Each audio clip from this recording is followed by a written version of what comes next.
Nak, sigurado ka ba na okay lang sa'yo mamasukan kang katulong dito? Ano naman, Nay? Ayoko din naman pong maging tambay na lang, tsaka gusto ko din naman pong makatulong sa inyo. Ay, pasensya ka na, Nak, ha? Alam mo naman hindi kasya yung sweldo ko dito na mapag-aral ka sa kolehiyo. Naiintindihan ko po yun, Nay. Alam ko naman pong may mga bata pa po akong kapatid. Tsaka okay naman din po na dito ako magtrabaho para kasama ko po kayo. Maraming salamat, Nak, ha? At naiintindihan mo yung sitwasyon ng pamilya natin. Oo, Nay. Pangako ko po sa inyo. Magtatapos ako ng pag-aaral at maiaahon ko kayo sa kahirapan. Huwag kang mag-alala, Nay. Papabor din sa atin yung panahon. Oo nga, salamat, Nak. Siya, ready ka na ba? Baba na tayo. Sige, Nay. Ready ka na sa first day ng pagtatrabaho mo dito? Opo, Nay. Oh, ka na. Ituturo ko na sa'yo. Okay.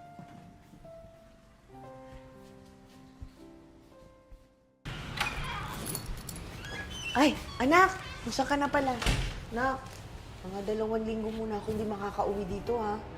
Alam mo naman si ma'am, personal yaya ko noon, ipupunta kami ng Baguio. Kung nasaan yun, nandun din ako. Eh, Nay, hindi ko pa po kabisado yung mga gawain dito eh. Paano po pag nagkamali-mali ako? Ano ka ba, nak? Hindi yun, oh. Ang gagawin mo lang naman dito sa bahay, maglinis ka. At saka yung anak ni ma'am na naiwan dito, nag-order lang naman yun, ng pagkain niya. Tsaka huwag ka na mag-isip na magluto, ah. Hindi naman yung kumakain, Talaga po, Nay? Oo.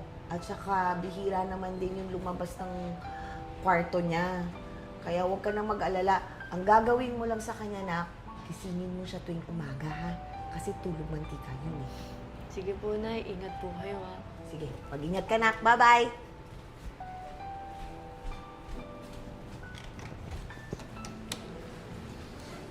Sir?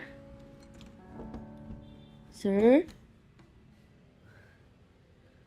Ano ba naman to si Sir? Kanina ko pa ginigising, baka malate na to. Sir? Sir, gising na po kayo. Sir? Sir, gising na po kayo. Malilate na po kayo, Anong sir. problema mo? Sir, malilate na po kayo, sir. Problema mo ha? Sir, kanina ko pa po kasi kayo ginigising. Malilate na po kasi kayo eh. Kasi ka sa harapan ko? Aga-aga, nakakabwisit naman to. Bad trip naman oh. Pasensya na po kayo, sir. Sige po, alis na po ako.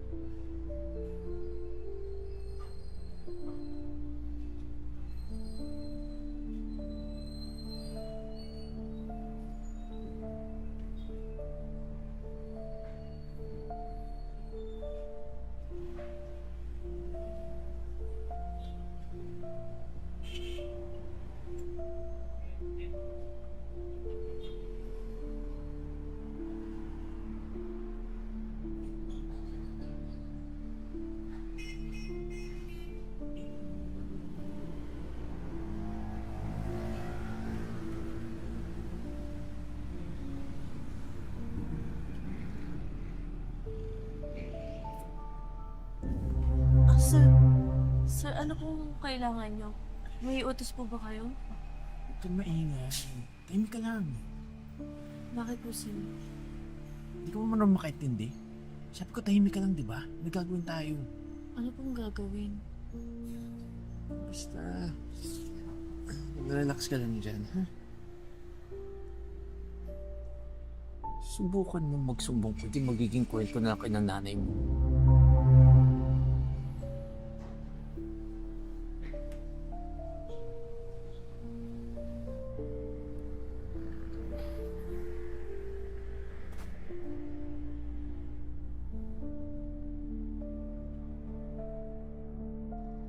Nak, alam mo, ang ganda pala talaga sa Baguio, no? Lalo na paggabi at saka ang lamig. Nak! Uy! Nak, nakikinig ka ba? Anay, ano po yung sabi niyo po? Ay, Jesus. Kanina pa ako kwento ng kwento dito, hindi ka naman pala nakikinig. Bakit pa? Masama bang pakiramdam mo, nak? Anay, ano po? Ilang araw na po kasi akong hindi makatulog ng maayos eh. Parang naninibago po ako. Ganun ba? O sige na, magpahinga ka na lang dyan. Wala naman tayo masyadong gagawin ngayon eh. Salamat po, Nay ah. Sige, lalabas muna ako. Bibili ako ng gamot mo. Meron ka bang gustong kainin? Wala po, Nay. Wala po akong gan. O sige. Aalis na ako ha. Bibili na ako ng gamot mo para makainom ka ha. Pahinga ka na dyan. Opo. Ha?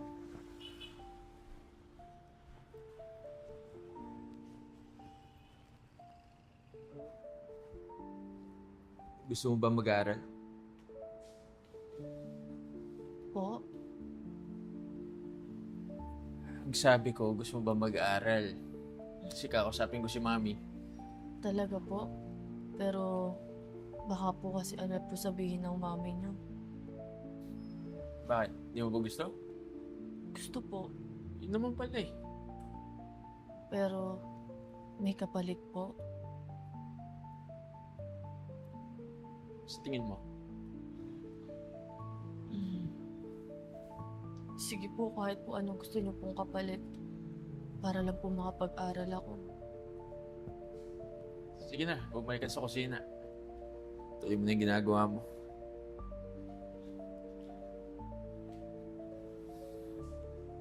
Tama ba itong gagawin ko? Kapag nalaman to ni nanay, mawawalan siya ng trabaho. Ano naman yung mga kapatid ko? Ay, bahala na nga. Gagawin ko to para sa pamilya ko. Lord, ikaw na po bahala sa akin.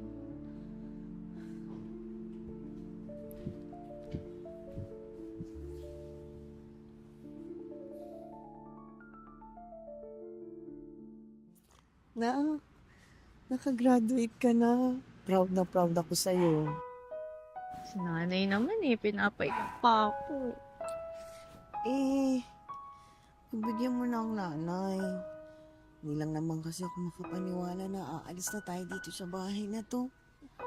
Akala ko kasi habang buhay na lang ako magiging katulong. Di ba, Nay, sabi ko naman sa'yo, dadating din yung araw na papabor din sa atin yung panahon. At eto na yun. Kaya nga eh. Pero, sipin mo na, no? Akala natin yung anak ni Ma'am walang pakialam sa atin. Yun naman pala. Siya pa yung kumausap kay Ma'am para pag-aralin ka sa koleyo. Siguro, naawa sa atin talaga. Sige na, Nay. Tara na, baka inaantay na tayo ni Bunso sa bahay. Ay, oo nga pala. Baka nandyan na rin yung binok natin na sasakyan. Halika na na. Tara, Nay.